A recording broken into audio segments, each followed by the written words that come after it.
I think we should start now. So hopefully people will join us. So starting off today, Assalamu alaikum everyone. Bismillah ar-Rahman ar-Rahim. Allahumma salli ala Muhammadin wa ala ali Muhammadin kama sallaita ala Ibrahima wa ala ali Ibrahima innaka Hamidum Majid. Allahumma barik ala Muhammadin wa ala ali Muhammadin kama barakta ala Ibrahima wa ala ali Ibrahima innaka Hamidum Majid. So good morning and Assalamu alaikum everyone. I have a question today. I would try to make it interesting, and our topic today is about sustainable practices, and it's all about SDG, Sustainable Development Goals. So I don't know if you have heard about it or not, but my first question today, how many ways do you think life on Earth can end? If you have ever thought how many ways this Earth, the planet Earth, can end, it can stop hosting life. Any way, one, okay, shortage of water can end entire life on Earth? Okay, that's your take. Okay, poverty can end life if we all. Okay, climate injustice. So we'll look at Stephen Hawking, one of the top scientists of this era, and he was a British scientist, if you remember, the physicist, who was crippled and who was always sitting down. So he mentioned 5 ways. The first one he talks about is a big nuclear war. As you see right now, there's a conflict going on between Hamas and Israel. And if it becomes a regional conflict or if it becomes a global conflict, if there's a nuclear war, that can potentially end life on Earth, okay? The second one is artificial intelligence going rogue. So if artificial intelligence become uncontrollable, if my money from my bank account is transferred to your bank account and someone else's bank account, everything, or air traffic, it can also end the life on Earth. The third one he says is pandemic. We already have seen COVID-19, what happened there, it was a big disaster. The scale was unprecedented, even after the 1927 Black Death. Fourth one, he says asteroid. We have all studied in the school that 65 million years ago, asteroid hit the planet and all the dinosaurs died on planet, and that's what we remember, okay? And then comes climate change.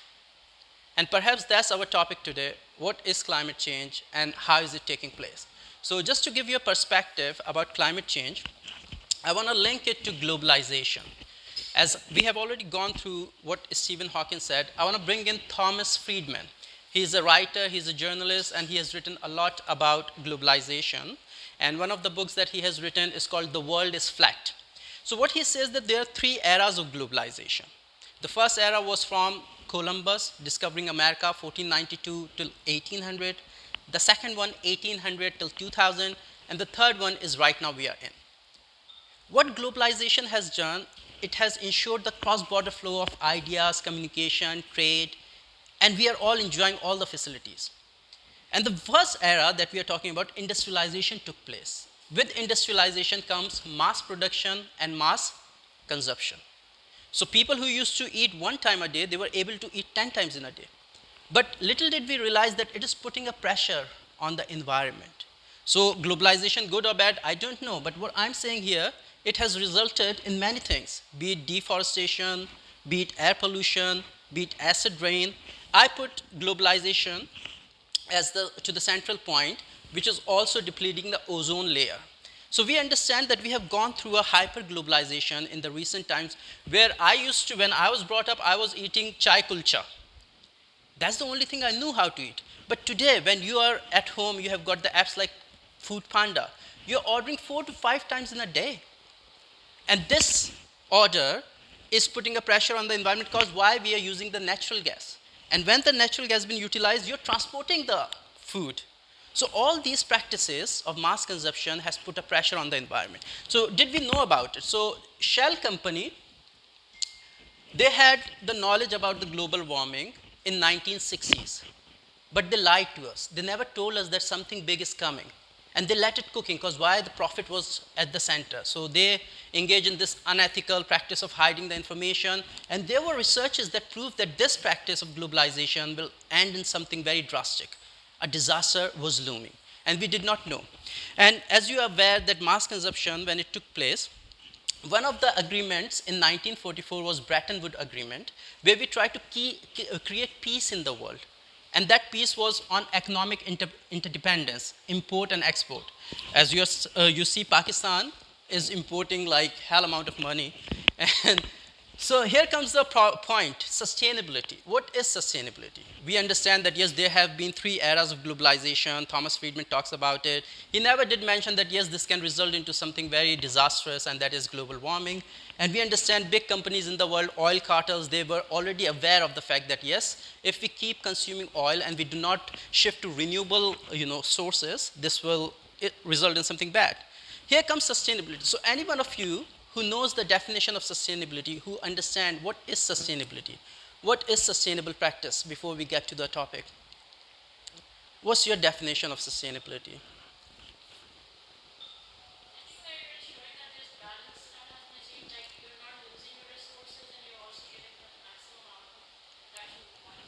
That's one way of putting it. So, ideal definition says that we should not compromise the ability of future generation to meet their demands while we are meeting our requirements. So, when I was in my village, Kashmir, back in the days when I was young, I could not see across 1 meter. It was thick jungle, trees after trees. But if you go there right now, we have chopped up all the trees. You can see miles apart.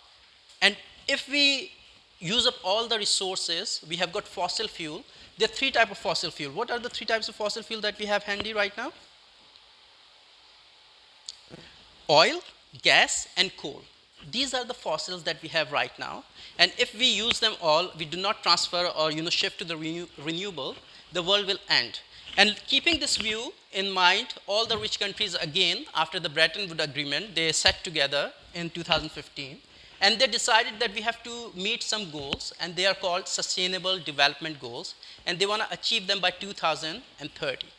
That's the idea. And what are those goals? We'll be looking at them, and I'll be using the Pakistani perspective, what Pakistan is going through and what can we do. So these are the 17 goals right here. This is the picture, very famous picture. And all the education sector, all the business practices are trying to follow these goals. So we want to look at the very first goal, and I'll be sticking to Pakistani perspective. And the first goal is about no poverty.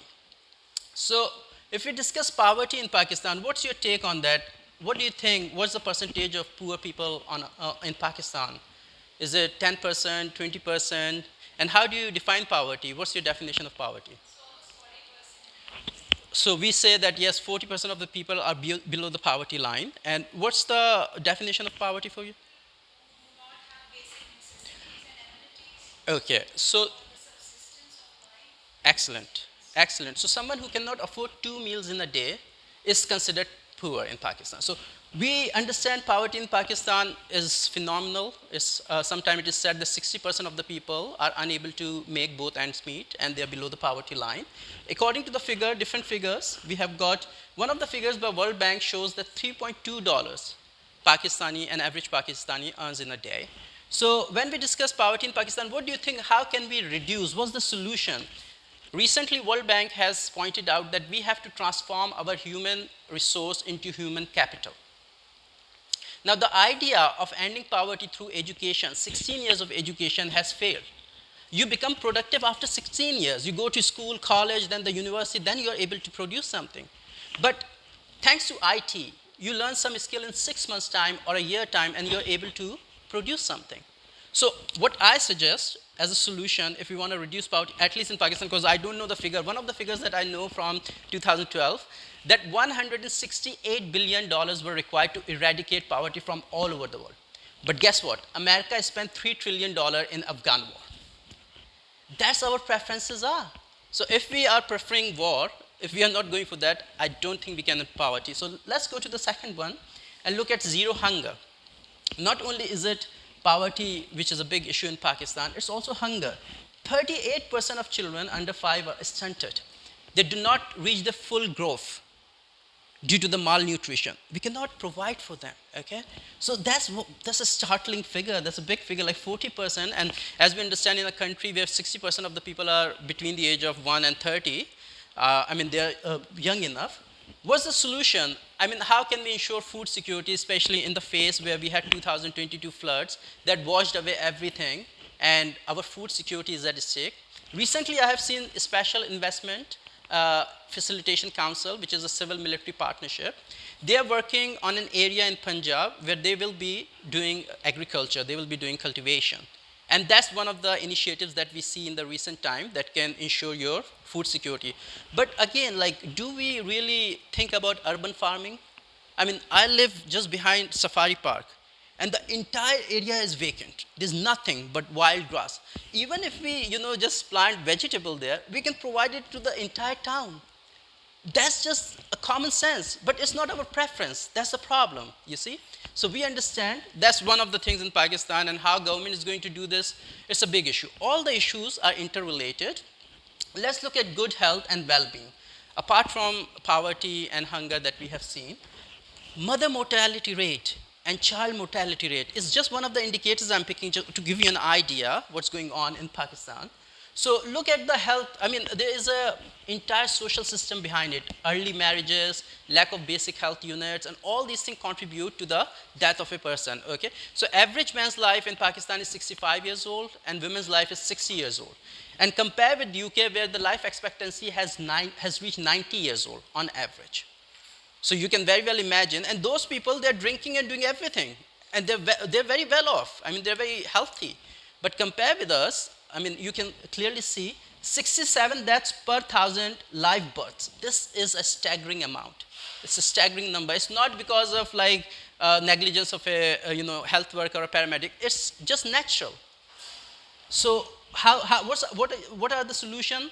Address socio-economical detriments. You have to change the preferences of the people. You have to educate them about the ills or about the disadvantages of early marriages. I mean, it's a cultural thing, and I cannot speak much on that. You see, I want to be very careful because, different areas have got different preferences. Early marriages are very common in interior and upcountry.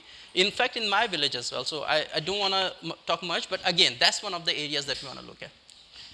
Looking at quality education, that's another area, that's another goal, SDG set by the world to reach by 2030. And mind you, we are just not too far from there.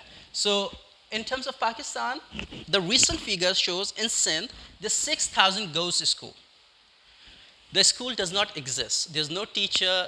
And when I was reporting in 2007, I swear down to God, 37,000 schools were termed as ghost schools. There was no one in there. Okay? And the Minister of Education at that time said that we are 450 years behind British primary education system. 450. And why is that? Because we don't even have the school. In order to compete with someone, you must have some kind of facility. So we do not even have that.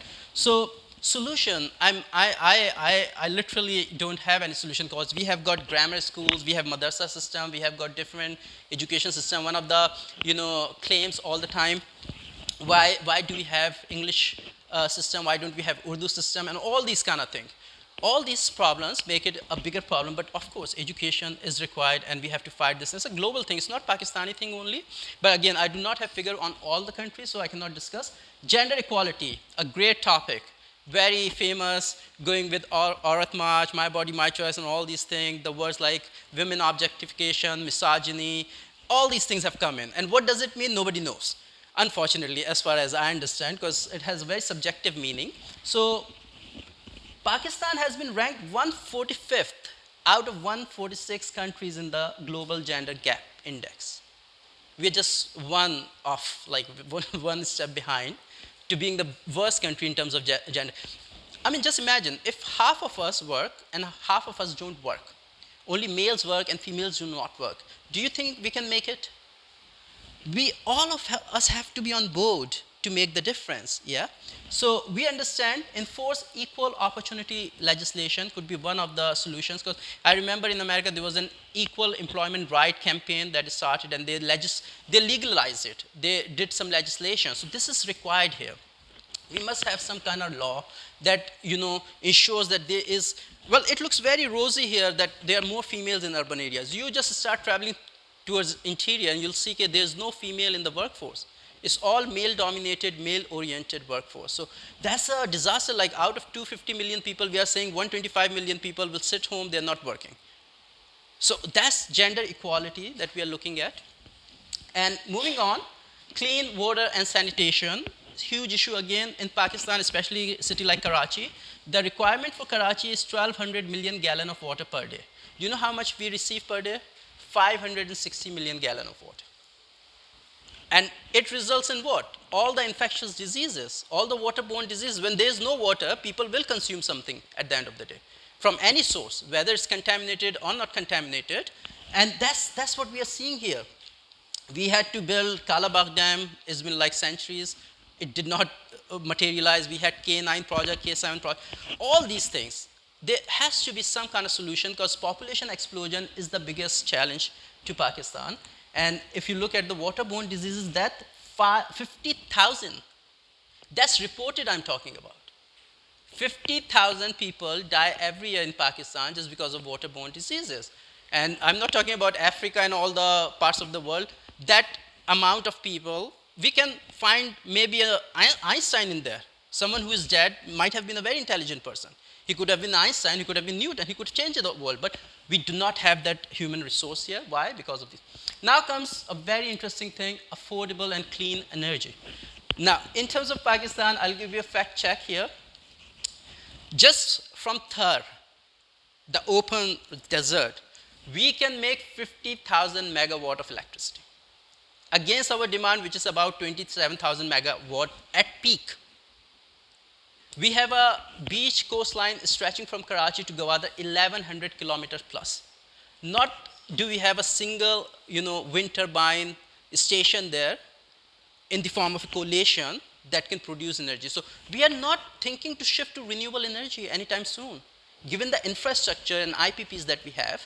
So that's another challenge. How can we do that? Of course, exploit our natural resources. We have got natural resources. We have got sunlight. Countries like, I think, Norway or Sweden, I'm mistaken here, they produce 100% of renewable energy. Would you believe this thing? That's happening right now in the world. And there are countries which are aiming to do that.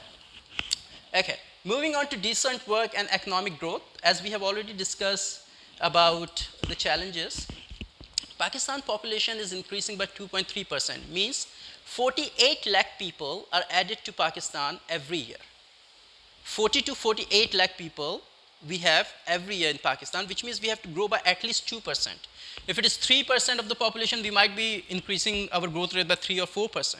So right now, the Pakistan's growth rate, it has been into negative during pandemic time, and there has been some artificial manipulation, increasing import and showing that we have got a bigger growth. No, we do not have organic growth. We do not, unfortunately. So real growth is not taking place. So our target should be between 5 and 7% of growth per year, and we are hardly trying to achieve 3 or 2.5% right now, which means all of the people who are born, they will be left unemployed. Government cannot provide for them. Not only education, health, it's just the basic employment. And that's another area that we'll have to look into. And if you discuss about decent work environment, the population of Earth has already exceeded 8 billion people. I just saw the video in India, and they were applying for a job. You wouldn't believe there was like a flood of people just for 10 or 12 vacancies. It's a recent video. You just go and see that. So that's the problem. So decent work condition does not only guarantee the generation of employment, it's also about the conditions under which you work. So that's another thing. Industry, innovation, and infrastructure, big thing going on right now, like internet disruption. Excuse me. When you have a new industry like IT, you want to support it, you want to grow it, right? Pakistan is the 7th largest producer of milk. We do not create one single top-notch ice cream. We do not have cheese. India has produced cheese, and it has become a global industry now. We have marbles, but we cannot polish marbles. We do not add value. I mean, these are the basic things. It doesn't take a rocket science to understand all these things, you see. But it's the initiative. Private investors are not interested. They just see real estate. They want to invest in real estate, and isn't it? So, and some people, they are in agriculture because they own a lot of land. So, yes, we have to come up with some kind of regulation where we can ensure deregularization, privatization, and liberalization. Economic liberalization is important. You see, you have to support some of the industries. I would say just go for the hospitality industry. You've got 1,100 kilometers of beach. Just build this tourism industry, hospitality, and you'll be good. Focus on one area. And I don't want to get technical here, otherwise I would have spoken about Michael Porter's diamond model. But we want to understand reduce inequality. How do we see reduce inequality? One of the cases just recently happened where a posh lady, she ended up hitting bike riders, and it shows the classic face of the society, that how someone can be protected by the law and how disparity seeps in. So the more globalization you have, one section of the people will earn more money and the rest of the people will be left deprived, and that creates disparity, that creates inequality. So what we do, we have to reform our system. So long we do not reform our system, we do not change the status quo. वो बहुत उर्दू में लिखते हैं मौरूसी निज़ाम, तो वो मौरूसियत जो है, unless until we do not end that, and it's a collective effort at every level, be it civil society, be it government, be it the law enforcers, everything will come into play. And it's all over the world. It's not only in Pakistan. In Britain, in UK, monarch system is still there. Please. Absolutely. What do you think? Which area should we target? Yeah, absolutely. So it's not only Pakistan issue, it's a global issue. If you talk about UK, there is a government, there is monarchy. Two parallel systems are going on. So we have not come out of that inequality so far. They call democracy, but I hope it's the one. Sustainable cities, guys, I have watched a video in Dubai. They have created a sort of like city, and it's on the ancient architecture, not too ancient, Ottoman architecture, where the buildings are designed in a way they don't need air conditioning or anything. So they're working. But Karachi, if we cut off the supply from Sindh for 2 days in Karachi, we'll all starve to hunger. We don't have urban gardening, we don't have our own water source, we do not have infrastructure that is environment friendly. You see? So just a slight jolt can raise down entire Lyari. Old buildings are there. So you want to understand, we are not sustainable. We are reliant, we are dependent on imports that's coming from within the cities. So that's what was the solution? Mass transit system. I think there's yellow, green, blue. I don't know how many lines are going on there, and they're building. Urban gardening, horizontal development, vertical development, or concentration of buildings is not the right idea. Karachi has failed to expand, and the center is still there. We could have had multiple centers, but that's another thing. I'm just picking this one, but if you look around all over the world, in London, they have got worse traffic jam than Karachi, if you're on buses, unless you pick the tube, which is underground. And if there is a strike of tube, you end up paying hell amount of money. I paid £250 just to get home. That's 20% of my salary at that time. So that's what I'm saying. It's not like a Pakistani challenge, it's a global challenge, and I hope that the world ends up doing responsible consumption and production. I've already gone through the post-industrialization consumption that has shot up, and we are seeing that Pakistan is still importing $55 billion. We are drinking tea, we are smoking fags, we are having all the luxuries of the world, and yet we are a poor nation. Can we afford that? No. That's not responsible. I mean, that's irresponsible. You are enjoying a good life on debt. You see, it's like a young guy who goes to the bank, gets a credit card, he drives BMW, and he uses up all the money, and then he dies. And debt has been created. Who is going to pay the debt? People. We will be paying for him because system is designed in a way. Okay, so what we want to do, responsible consumption, we have to be self-reliant. We have to use our local products, and we do not trust in our local products. A, because of the quality. B, we just don't like Pakistani thing. We like to see made in this, made in that. So that's like a status thing as well. Implement rules to control pollution. So when you go to Sindh, you will find the industries there, when they release the effluent in the water, you wouldn't believe kids go blind because they are releasing acid, effluent, the waste of industry that has been released into the drinking water, that's acid. And there are many stories if you go there, and the royalty goes to all the feudals. It never trickles down to the poor people. You see, their skins are peeling off, they're getting blind, they're having all sorts of diseases. So where's the government? That's the point. Why we are not having responsible consumption? Okay. Climate action, guys. What climate action do we need to take? We had hosted had hosted World Environment Day, if you remember, in 2021, and we claimed to have planted 10 billion trees. I don't know if we have done that in reality, but it's very quite. So climate action Pakistan, as it claims to have taken, that we are planting trees and all, but it's not a coordinated effort. It's just in one direction we see. I don't think we have done enough. So we have to take more initiatives. We have already gone through the super flood in 2022, and we have lost $33 billion in terms of infrastructural damage and the rest of the things. Now, life below water, I just want to tell you about the habit of the people. I was very young and I was doing a job at Daily Times newspaper, and I used to pass through Native Jative Bridge. I used to go to Timber Pond, that's where my office was, and you used to see there was a queue of people aligned on this bridge, and they were saying something on flour. They were dough of flour, and they were throwing into water. I don't know what that magic was, but that's the pollution we're talking about, is the mindset, you see. So one of my students, he's a commander in Navy, Pakistan Navy, and he told me that we cannot sail our ships. The solid waste into the water is so much. So I was in Selfridges in Oxford Circus in London, and there was a big shop in which they had an equilibrium. On one equilibrium, they had piles of gold. On the other, they had fingerfish. They said that our kids might not be able to eat or enjoy fingerfish. Why? Because of this. Life below water, the marine life, there will be more plastic in water by 2050 than the number of fishes. That's a proven fact.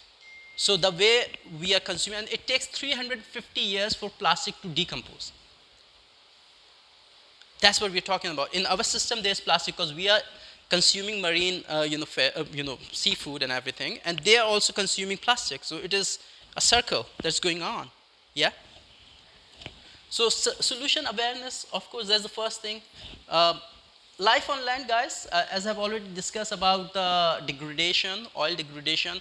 Pakistan mein ek hai same or Thor. I don't know if you've gone through when you were kids, school, maybe they had taught us. So that's the thing. So soil is not cultivable anymore because of the drought-like conditions. If you go to this Chenab River, it has become a gutter. Yeah? So all these things are the thing. So we have to shift to renewable, and when we discuss renewable, there are three ways: solar, hydel, and wind. From fossil, where we have got coal, oil, and gas, we have to shift to renewable. And we see solar panels are on the top of all the roofs now. I hope this will mitigate something, mitigate the impact of the, and electric vehicles are also in the queue. Responsible consumption, of course, I hope we stop playing video games. I've asked my students, what's your best? What's the record that you have played video games? He said, 10 hours straight, sir. So we have got people who do not respect the electricity, and they are playing video games for 10 hours. Peace, justice, and a strong institution. All, as you're aware, that it is a general perception that Pakistani institutions have failed to deliver. And there's a collision between all the institutions all the time. So who is going to do that? We have to reduce the political influence. So long it's the, mouthpiece of any political party, we cannot strengthen our institutions. We cannot bring a substantial change.